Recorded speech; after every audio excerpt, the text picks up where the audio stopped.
Congratulations on making it to your Module 1 test. Here are some practice questions that we should try before you take your test.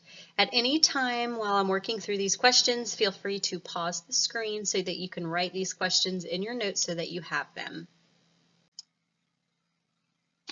Alrighty, let's take a look at some questions that you'll need to know for that Module 1 test and Module 1 Part 2 test. So here's a question. It says, what's the value of the expression? And so I would suggest if you have your notebook to write these questions down as I go through them with you.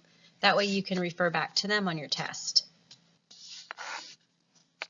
Okay, so the very first thing that we would want to do in this example is notice a couple of things. This is scientific notation.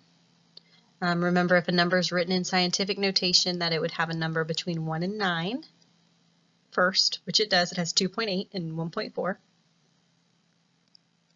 And anytime we have a number in scientific notation, in this example, we can see that they're dividing because there's a fraction bar.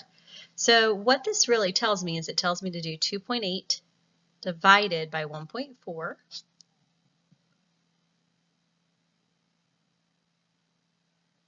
And then it also tells me to take a look at my exponents here. And when I'm dividing, I always subtract my powers.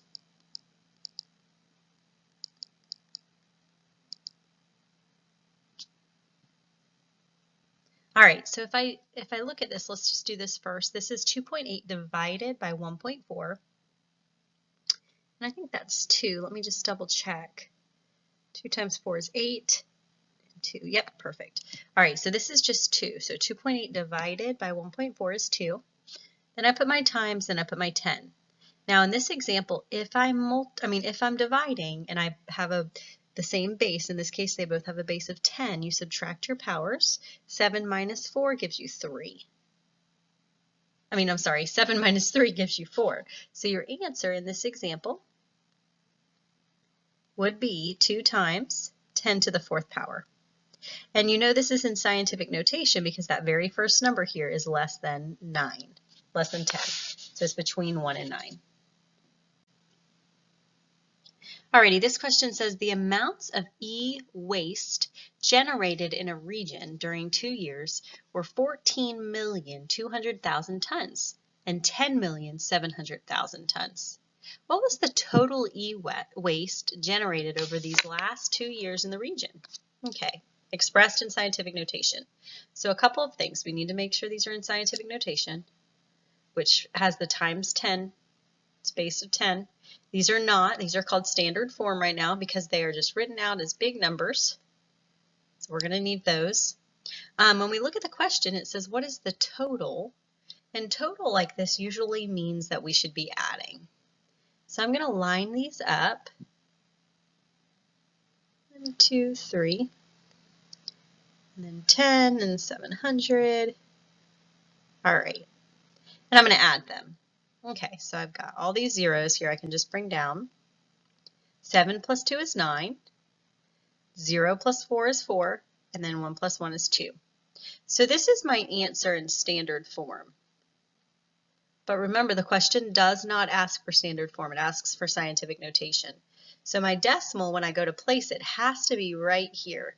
It can't be after the 4 because then the number would be bigger than 9. 24 would be bigger. So it has to be 2.49. Those are all my numbers aside from the zeros. I put times 10. And then I want to see, well, how many places am I going to move my decimal place over to get my whole number? And if my decimal is right here now, I'm moving it over 1 place, 2, 3, 4, 5, 6, and 7. So I'm going to actually have to move it 7 times to get the whole number. So I'm going to put a 7 here. So my answer is 2.49 times 10 to the 7th. Okay, this question is just simply asking to solve, and then we're going to actually graph it on a number line. So it says x squared equals 36. And so what we've learned in math is that there are we use the inverse operations a lot. Inverse operations, that's opposite. The word inverse means opposite. And then operations would be like add, subtract, multiply, divide, some things like that. So in this example, we have to do the inverse or the opposite operation here. Well, when we look at this to solve it, we can see that this is x squared, and we know that if we want to solve that, we have to do something called the square root. That's the opposite. So when we start talking about opposites, we know plus and minuses, those are inverses of each other. We know multiplication and division, again, are inverses. Now we know a squared and a square root are inverses, they're opposites. And when you take the square root of something that's x squared, the square root and the square actually cancel each other out. And so you're left with x. And then the square root of 36 is 6. Now it's not just 6, so this is where people make mistakes. They forget about the negative 6. And the reason this is the case is because if you think about it, if we were to do negative 6 times negative 6, we would get a positive 36. And that's what we want because that's what's under the square root. That's the same as like 6 times 6, which is also a positive 36. So in this example, we have two answers. So when we go to plot our answers on a number line, we always have 0 in our number line. We have the positive numbers that are on this side.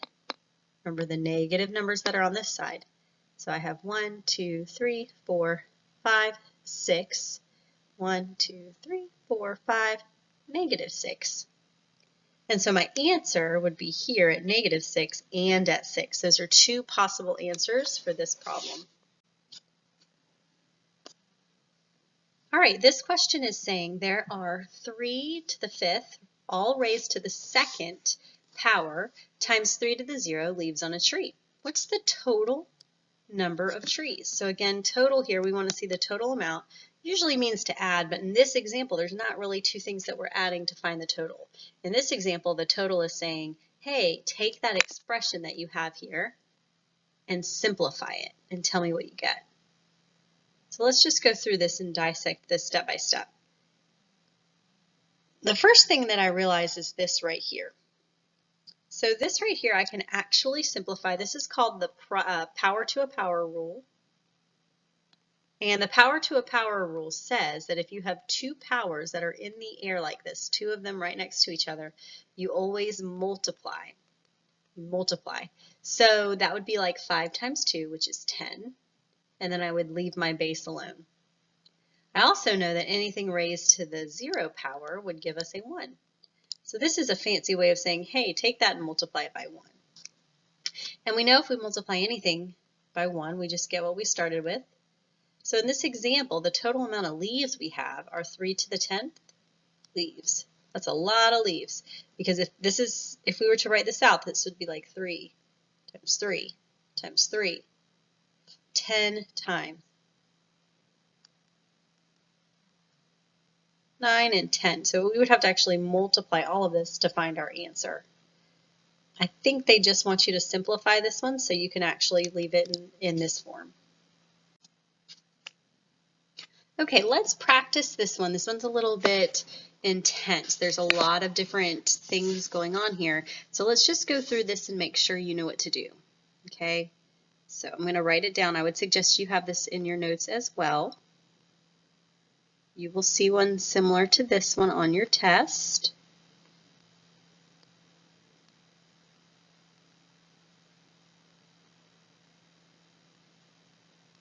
All right, hopefully you're writing this down. All right, so when I look at this, there's just a bunch of numbers. The very first thing that I would like to do is I would like to take this number, this exponent outside the power, and I'm going to actually share it with everything in the power. And when I do this, that's called power to a power rule. So when I share that, like I do anytime I use the distribution property or distributive property, I'm going to multiply. So when I do that, I have my 3, that's my big base, and then I have 8 times negative 2, which is negative 16. And then I'm going to put down my 2, and now I'm doing negative 5 times negative 2, which is 10. And then this one's actually tricky. If I do negative 2 times 0, I just get 0. So I have 9 to the 0 power. And we really know that anything raised to the 0 power is a 1. So I'm just going to cross this off because that's the same thing as a 1. All right, now I'm going to do the same thing over here. I'm going to take my 4 and I'm going to share it with everything inside this parentheses. And I'm going to do that by multiplication. So when I do that, I get negative 2 times 4, which is negative 8. And then over, it's a fraction, I have 3 times 4, which is 12. That's in the bottom of my fraction. That's my denominator. And then I have the 3 to the 28th that I haven't done anything with. All right. Now when I'm looking at this, it's still looking a little bit confusing, but we've started the process of getting things taken care of here.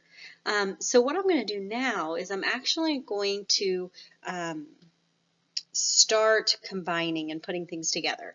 So what I see is that there's a fraction. There's a top and a bottom, a numerator and a denominator. And some of these don't have anything underneath it. Like this first one, if I were to make it a fraction, I would just put it over 1. And the same with the second one.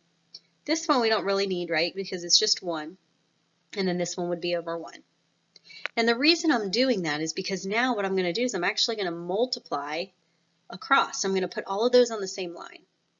So when I do that, let's see what I have. I have 3 to the negative 16.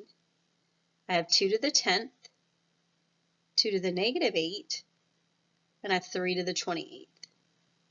And in the denominator, the only thing I have is 1 times 1, which is 1, times 3 to the 12th, and then times 1, so 3 to the 12th. So when I look at this, I'm saying, okay, well, is there anything I can combine in the numerator? And when I look, remember the numerator is the top, I look, when I'm multiplying, I can add powers if they have the same base. So I'm going to find everything that has a 3, and I'm actually going to combine that. So that would be like negative 16 plus 28. And if I do the same thing for my 2's, these in the middle, that's going to be like a 10 plus negative 8. And in the bottom, I just have my 3 to the 12th. All right, so if I do this, let's see, negative 16 plus 28 is 12. So I'm going to draw my line here. So I have 3 to the 12th times 2, and then I have 10 plus negative 8 is 2. And then on the bottom, I have the 3 to the 12th. Okay, now when I look at this answer so far, it's getting smaller, which is what we want. What I can see excuse me, is there's the same thing on the bottom and the top. Both of these have a 3 to the 12th, so they actually cancel out.